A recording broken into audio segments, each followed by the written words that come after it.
தேவனே, எங்களுடைய வாழ்க்கை, எங்களுடைய எதிர்காலத்தை எல்லாவற்றையும் உங்களுடைய பாதத்தில் அர்ப்பணிக்கிறோம். தேவன், நீர் எங்களை செழிக்க பண்ணுவீராக, எங்களை சுத்தம் செய்வீராக. உங்களுடைய திட்டம், சித்தம் எங்களுடைய வாழ்வில் நிறைவேற வேண்டும். தேவனே, உம் பாதத்தில் படைக்கின்றோம் என்னையே.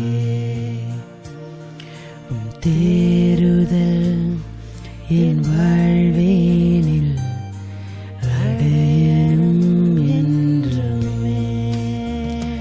என்னை முற்றும் கொடுத்தேன், நீர் சுத்தம் செய்யவே. என்னை தத்தம் செய்துள்ளேன், உம் சித்தம் செய்யவே. என்னை முற்றும் கொடுத்தேன், நீர் சுத்தம் செய்யவே. என்னை தத்தம் செய்துள்ளேன், உம் சித்தம் செய்யவே. தேவனே, உம் பாதத்தில் படைக்கின்றோம்